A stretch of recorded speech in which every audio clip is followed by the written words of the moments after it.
Welcome back to my channel. My name is Leigh and this is Leigh Art, and today I am painting a mixed media portrait. And while I do that, I thought it would be fun to just chat about something not really related to the portrait itself, but related to a lot of the things I talk about on my channel. I do a lot of videos where I talk about possibly haunted or paranormal art and stuff on the weirder side of life. So while I paint this portrait, I'm going to talk about 2 times in my own life where I've had things happen that are a little bit hard to explain. Are they paranormal? I mean, I guess that depends on what you believe personally, but I've found that over the years, as I've thought about these 2 incidents that happened, I really don't have a great explanation for them happening. There is no perfect, oh, that's why, and then it's proved that there wasn't anything weird or paranormal. It was just something explainable. And I'd love to know at the end what you think of the portrait and of the 2 stories that I share. Did you find them interesting? Have you had anything happen like that to yourself? I would love to hear your thoughts and stories in the comments. So let's go ahead and get started. First of all, I'll talk a little bit about the portrait I'm doing. You can see I started with a canvas. This is not paper, this is a canvas. It's 8 by 8, and I drew my reference photo on the canvas itself so that I could start working on it. What I used for this portrait are different for the background than for the portrait itself. So for the background, I used watercolor crayons. They're my Neo colors, plus some watercolor, plus some gouache paint, and then some gold acrylic paint with stencils at the end. For the portrait itself, I used oil paints, and as we go through this video, you'll see me working on the background of the painting and oil painting the portrait. Alright, so story number 1. This is the first story, and this happened the earliest in my life. This was back in, it was somewhere around when I was maybe 11 or 12, so this would have been in the late 80s, early 90s, maybe somewhere around 1990. And so for a little background to the story itself, we had this cat. Her name was Zippy. And when we got her, we didn't realize, we lived out in the country. We weren't really, that close to other houses. We had a sand pit on one side of us and a farmer's field on the other side. Farmer's fields across the street. So we didn't have any close neighbors. So when we had cats, we would just, let them outside in the yard. They'd come in the house to eat. They kind of went back and forth. Well, when we got this cat, we didn't realize that she was a roamer, and she was going to find another male cat, and she came back pregnant. She ended up giving birth to some kittens in my closet of my bedroom. There was 4 kittens. 2 of them were black, and 2 of them were gray. It was so much fun, to have these little kittens. They were at first wandering around with their eyes closed, and we would pick them up and, hold them. And, then they got a little more adventurous, and we moved them downstairs eventually once they got a little bit older. My best friend and I, at the time, we would call each other on the phone and make plans. That's what we called it, either to go over to her house or for her to come spend the night at my house. So this time we made plans for her to come spend the night at my house for either a night or the weekend, depending. And we always had different things that we wanted to do while she was staying there. But I remember one of the days we'd kind of run out of ideas and we were really bored, and we were kind of trying to come up with things to do because we were so bored. And one of the things she suggested, she was like, hey, why don't we play with the Ouija board? My parents had one of the Parker Brothers Ouija boards. Anyway, in any case, it's the one that looked like this. It was kept in my closet with all of the board games that we had. And occasionally my friend and I would take out the Ouija board and we'd ask it a bunch of silly questions, and one of us would be moving the planchette and the other one would be accusing the other one of moving the planchette, and I was like, nah, I don't know. We never really find anything interesting because one of us is always moving it. And so she promised me, she's like, I won't move it if you won't move it, and we'll see if, something can really happen. And finally I was like, all right, fine, let's try it.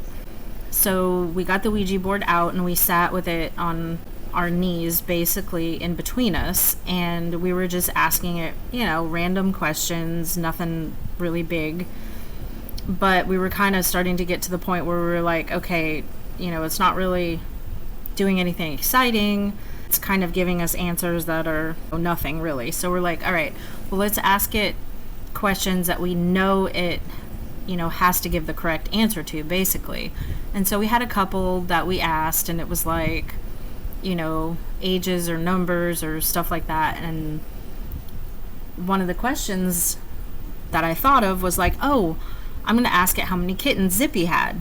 That, it'll have to give us the correct answer. And so I was like, okay, how many kittens does my cat Zippy have? It went to 3. We were like, that's weird.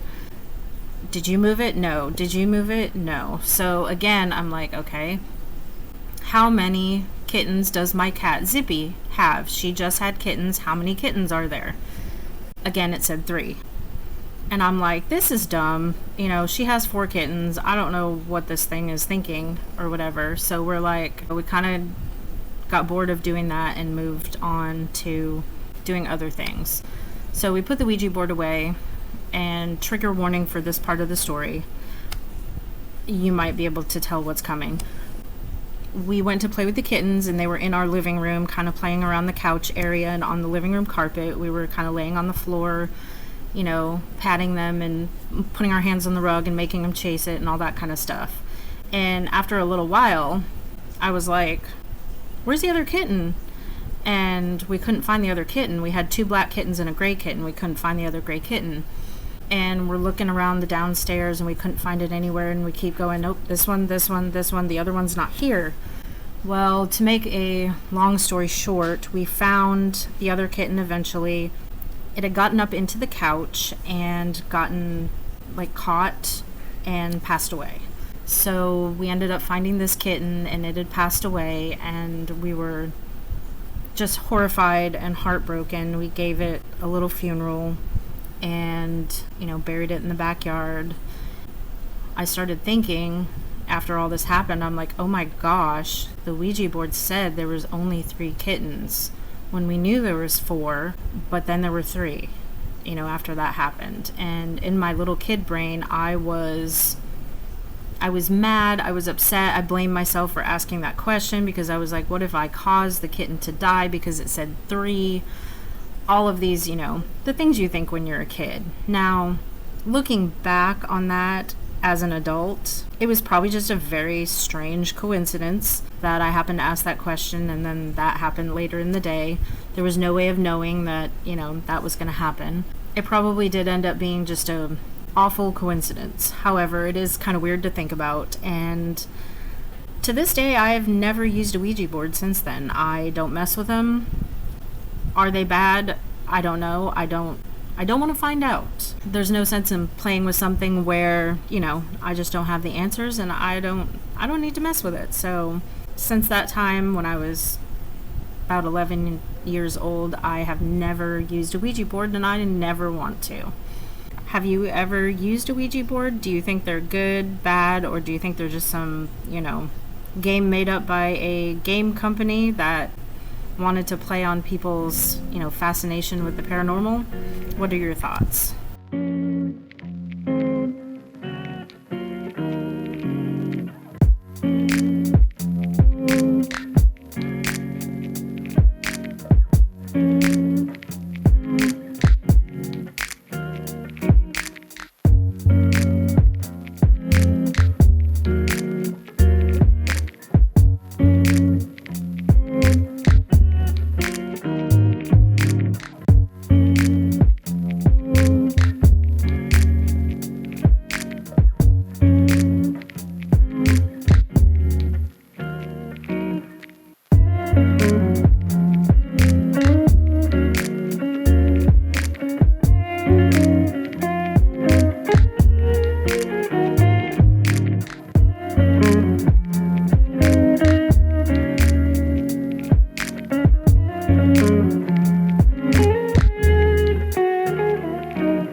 story number 2 happened more recently. This was, I want to say it was about 5 or 6 years ago.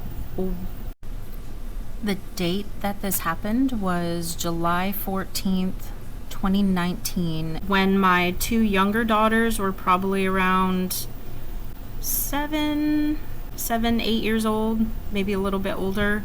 We had just the 2 of them for a weekend, and we were going to go spend it in Hot Springs, Arkansas. We live about 3 hours away from there, and Hot Springs is where my father grew up, and so I visited there quite a bit. And I've always wanted to stay at a certain hotel in Hot Springs because I just thought it was the coolest looking hotel. I'd never stayed there before, and so for this weekend we decided, why don't we, stay at that hotel. So the hotel is called the Arlington Resort Hotel and Spa. And if you're in the downtown area of Hot Springs, where you can go visit the bathhouses on Bathhouse Row, it's the hotel at the very end of that, in the intersection of that Y is the Arlington Hotel. It's a very old hotel, it's a very cool hotel, and it does have some stories told about paranormal things, hauntings, that kind of thing, because it is so old. So when you first arrive to the Arlington, if you're going in their front main entrance, it is a revolving door entrance, so the kids thought that was great. You open up into basically the lobby area where you can check in. I think there's like a bar, and there's a big like seating place, and it might be a restaurant too. But anyway, big open place like that. It's like Art Deco themed, really cool, really fun, really like old fashioned. There's a lot of things to look at. They have a lot of their old things from back when the hotel was, first built and stuff still there. I checked in. We ended up being on, I think it might have been the 4th floor, 3rd or 4th floor, maybe the 5th. Somewhere up there anyway. And so the floor that we were on was a pet friendly floor because the hotel, at least at that time, was pet friendly, and we had 3 dogs. We had a boxer, we had a Malamute, and we had a Dalmatian. So 3 good sized dogs. We had their crates with us and everything. And so what they had us do was you stayed in the room that we were in, and then in order to take the dogs outside, you walked out into the hallway, down back toward the elevators, and then you could go, I think it was, we went down 1 level. We usually use the stairs for that. You would walk down the stairs 1 level with the dogs, and then that level was where you come out of the stairs and you could go, there was like a hallway that went around and out the back side of the hotel where the hotel pool was. So they had a really cool pool. It was like obviously up higher because it was on the 3rd, 4th, 5th floor, something like that. And so you walked by the pool with the dogs, and out behind it there was a trail, and there was a place where you could walk the dogs and they could go to the bathroom. So that's how the dogs would go out while we were there at the hotel. So that's needed for what happened after. We were staying in the room. The dogs were crated overnight, like we put them in their crates at night, except Boxer. Our Boxer slept on the bed with us. You walk in and there was the bathroom, there was a closet, there was 2 beds side by side, and they were across from a dresser. There's a window at the far end looking out toward the pool area.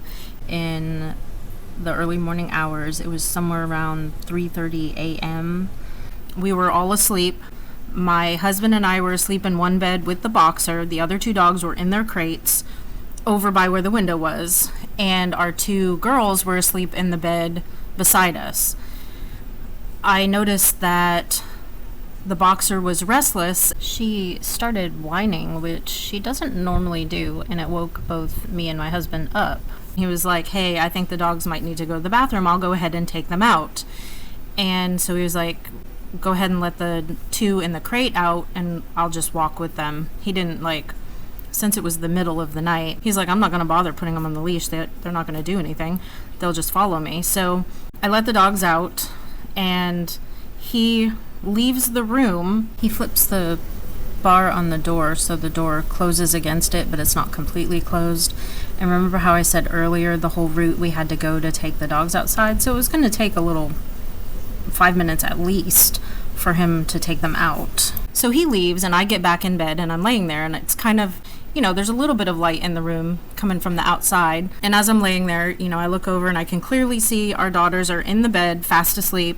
They're not up or awake. The dogs are gone. And so I'm just kind of waiting to go back to sleep till he comes back, so I know everything's good and I can hop up and help put the dogs back in the crates.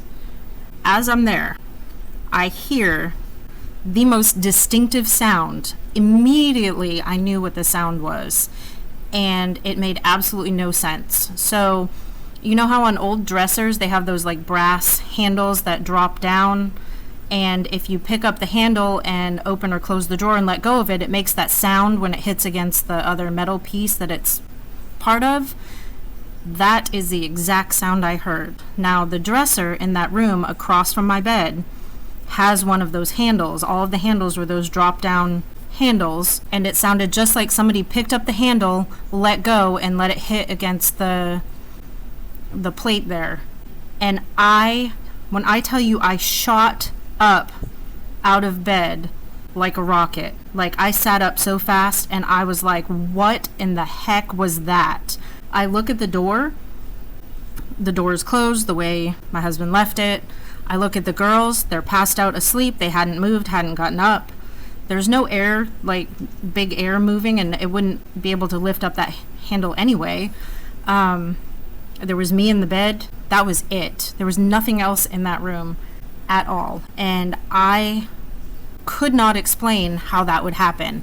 I literally got up out of bed, walked over to the dresser, and did that same thing so I could hear the sound, and that is the sound that I heard.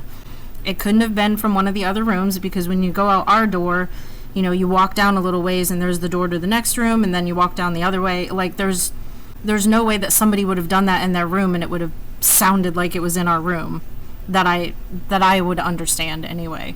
So when I say I have no explanation for how that happened, that's what I mean. I really, all these years later, I still can't explain how in the world I was laying there and that sound was clear as a bell, very distinctive, and I knew immediately what made that sound. And I don't know what could have caused it. I've tried to think about it rationally and, tried to go through it and be like, okay, all those things, like, did somebody touch it? Was there, a breeze and it caused it to rattle? But it wasn't a rattle, it was a hit, the sound when one of those hits. I don't know what that was. Was it paranormal? I couldn't tell you. I want to believe in paranormal things, and these two stories that I've just told are the two paranormal-ish stories that I have personally experienced. And I feel like there's not a great explanation for that hotel one. I know that my first story, even though as a little kid it freaked me out, as an adult I can look back on it and go, that was a really terrible coincidence, probably. But yeah, this Arlington Hotel one was definitely a little more on the side of, I don't have a good explanation for it. If you have a good explanation for it, then go ahead and tell me. I don't think I got a picture of like the entire room where the dresser was, but I can throw up the picture I have of walking into the room so you can kind of get an idea of what the layout looks like. Looking back, I wish I'd gotten a picture of the dresser, but I did not, because why would I take a picture of the dresser? But now I wish I had. Those are the paranormal-ish, quote-unquote, stories that I have personally experienced. I hope you enjoyed this video. I hope you enjoyed listening to the stories. I hope you enjoyed watching the painting as it progressed, and there's a little bit left that I filmed, and then I'll throw up some photos of the finished piece. This next part is when I started working on doing the stencils, which was kind of the final part of it, and then I had fixed a few little things off camera, but the last few photos I'll put up of the finished painting. And yeah, thanks for hanging out with me. Thanks for listening to my stories, whether you believe they're paranormal or not. That's okay, either way. I hope they were at least interesting to listen to. Have a great day, and I will see you in my next video. Bye.